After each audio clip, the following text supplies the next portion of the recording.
Welcome to Pilates Teacher's Manual, your guide to becoming a great Pilates teacher. I'm Olivia, and I'll be your host. Join the conversation and the Pilates community on Instagram at Pilates Teacher's Manual, and visit buymeacoffee.com/Olivia Podcasts to support the show. Today's chapter starts now.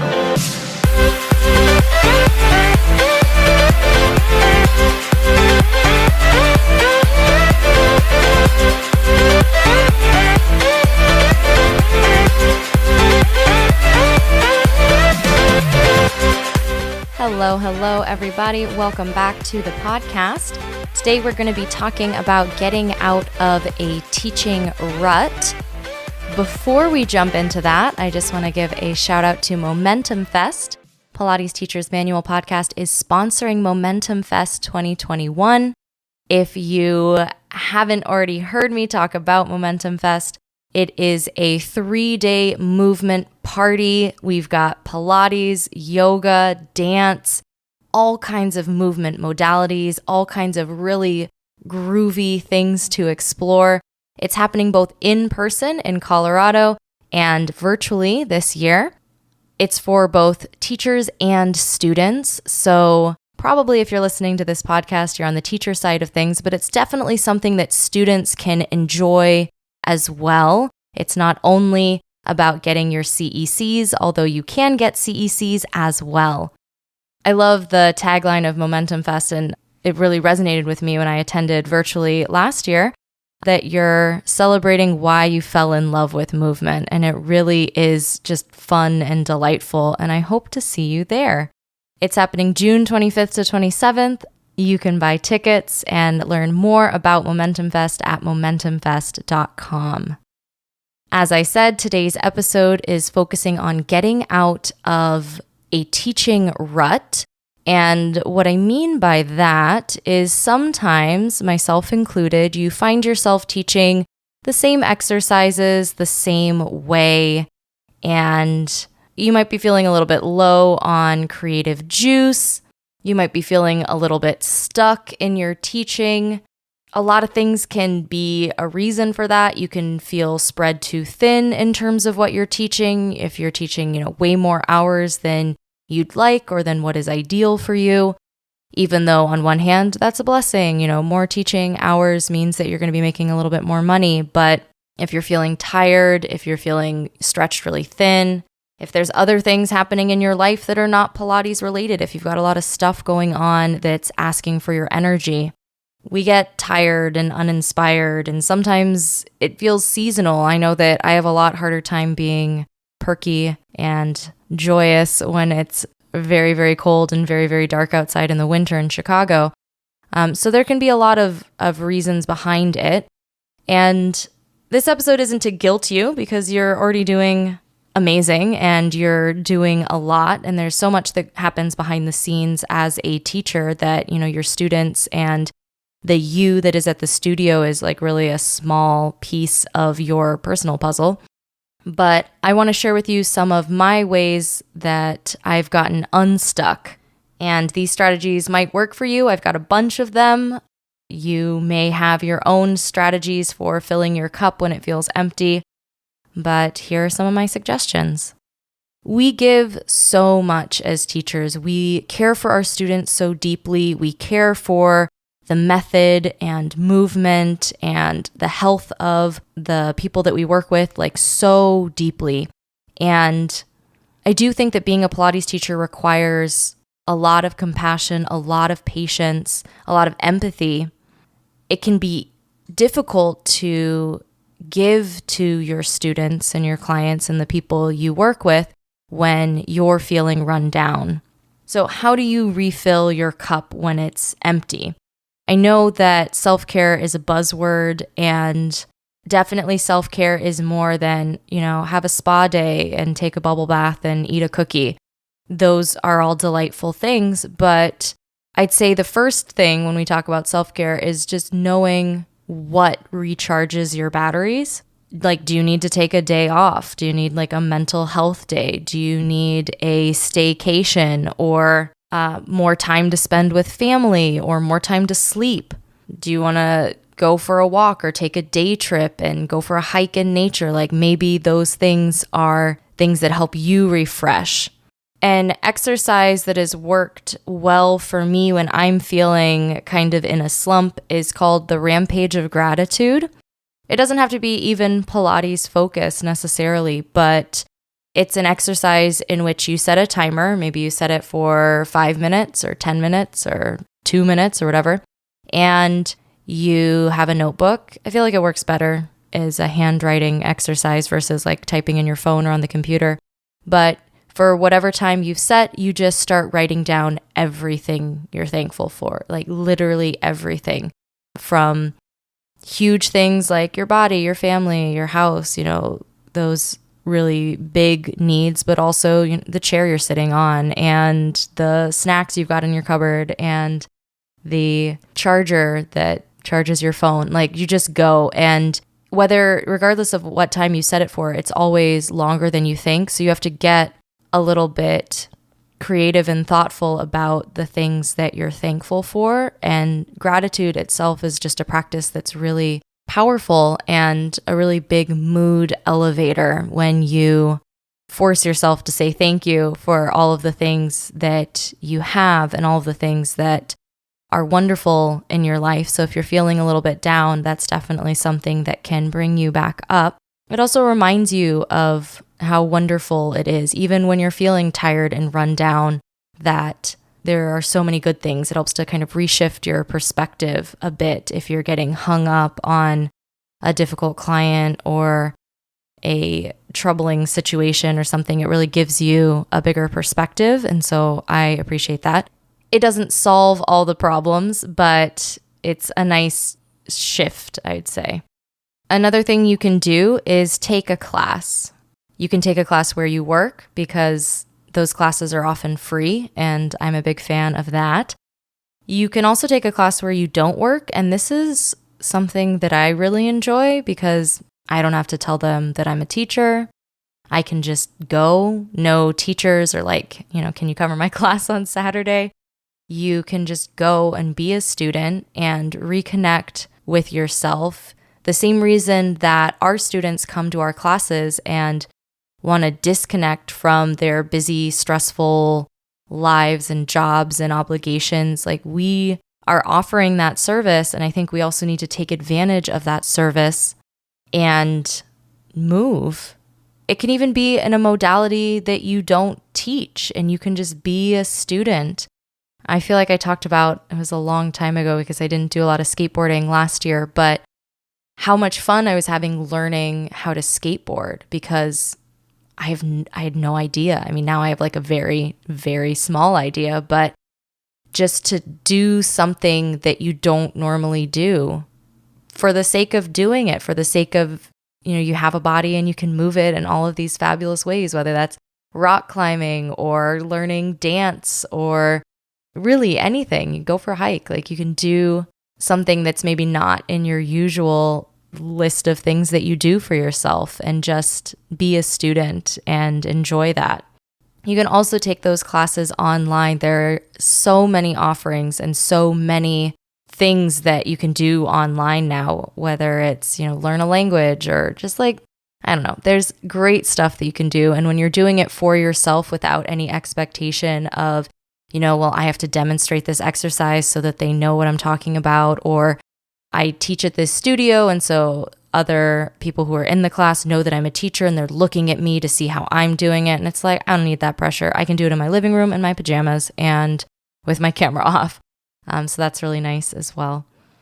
Coming up after the break, I'm going to expand on that idea of taking a class for yourself and also just the importance of moving for yourself and reconnecting with the work in a way that's meaningful for you. That's coming up next.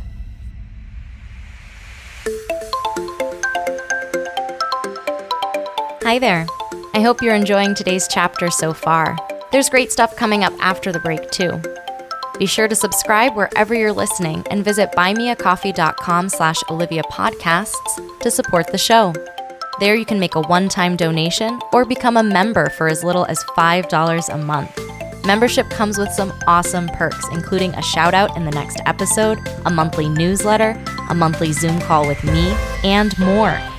You can also visit links.oliviabioni.com/affiliates to check out some sweet deals on products I use and love. Now back to the show.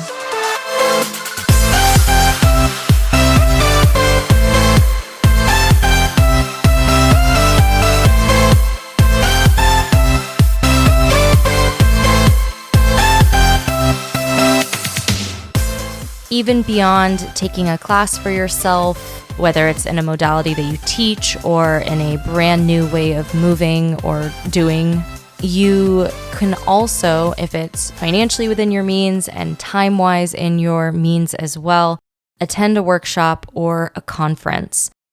What I like about that is that it's like a movement vacation. A workshop might be like a daycation. A conference might be several days. That I think it's important to unplug, and we can really get in a rut in a lot of ways because we're doing the same thing over and over again. Because on Monday nights, I teach for 4 hours and I teach the same classes. A lot of times it's the same people. That doesn't mean that I have to teach the same things in those classes, but my schedule is very similar from week to week, if not exactly the same from week to week. And when you do something like take 2 days, take a day, take 3 days for yourself and just dive into not being a teacher, it can be really nice, and you can really reconnect with the exercises, with movement in a way that you'll be able to share, because, it's important to learn from multiple teachers, because even if it's the same roll up, this other teacher is going to cue it in a different way. They're going to see something that you're doing and give you feedback and offer a suggestion in a different way that's going to light up new connections in your body and your brain. And that's the stuff that makes the movement fresh and gives you things that you share with your students, because, I was doing the roll up and a teacher told me to find this and it totally changed it. That reignites your passion. It really does. So I've talked about Momentum Fest. That's coming up in June. It doesn't have to be Momentum Fest. It can be literally anything. But attending a conference, whether it's just a straight up, I'm going to learn more and get my CECs for certification renewal, if that's a path that you're on. But even if you're just taking the class because, oh my gosh, I love this teacher and they're offering a workshop, it's really valuable, and it's really important beyond the monetary and cost of time that it's going to take you to go. It's really going to pay you dividends in giving you new material to teach and new ways of looking at things and just connecting with the exercises. Again, you can do that in person or virtually. I'll be attending Momentum Fest virtually again this year, but the value is still there, the connection is still there, and the joy is really there.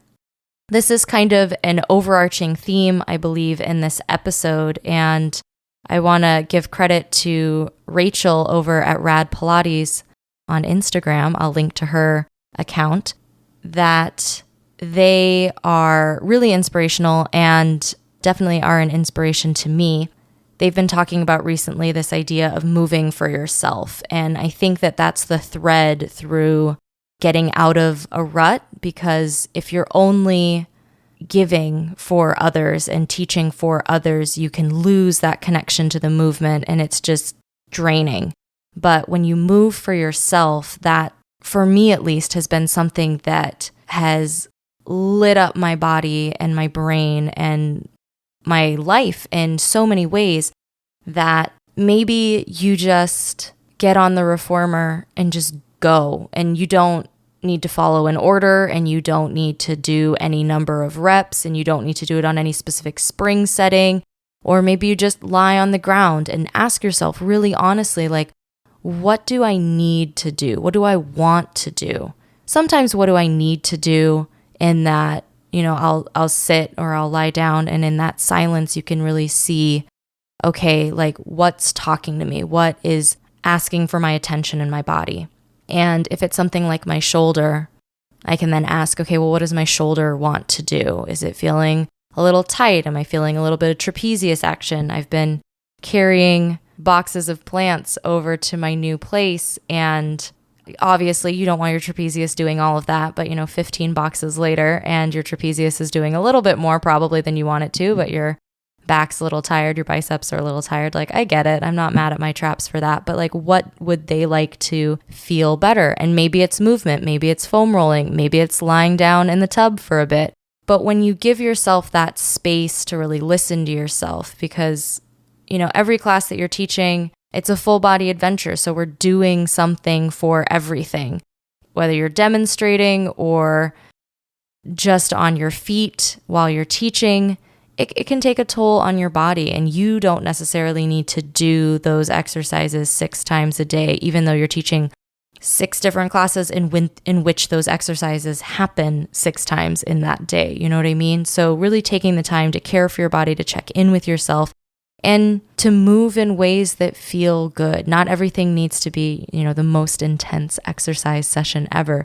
Maybe that's what you need, in which case, definitely do it. But if that's not what your body needs and you're just doing that to do it, like, well, how would it feel if you just grabbed a strap and just did the leg stretch series? Or if you're in the studio and you've got a ladder barrel, like throw your leg up, do the ballet stretches and like really do them, not just like 3 breaths in each position. Like, can I stay for 2 minutes and hang out and notice how it changes? Just having the space and the time and the commitment to move for yourself is I think what it's all about.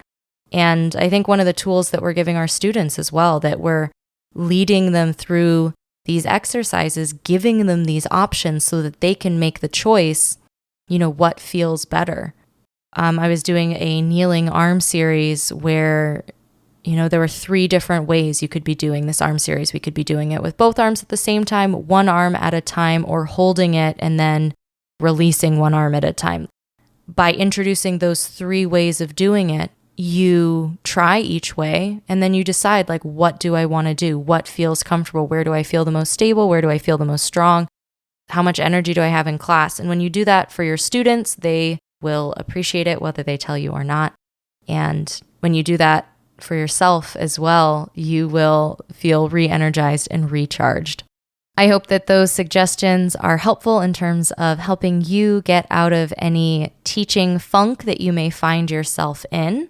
I'm really thankful to all my supporters on Buy Me a Coffee. We've got another Zoom chat coming up next week. So if you'd like to be a part of that, definitely visit that Buy Me a Coffee page and contribute to the project so you can get in on that goodness. I hope you have a wonderful week, and I'll talk to you again soon.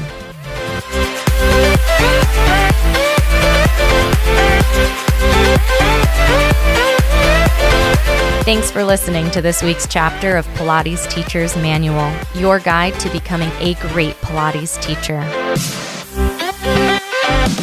Check out the podcast Instagram at Pilates Teacher's Manual, and be sure to subscribe wherever you listen. For more Pilates goodness, check out my other podcast, Pilates Student's Manual, available everywhere you listen to podcasts. The adventure continues. Until next time.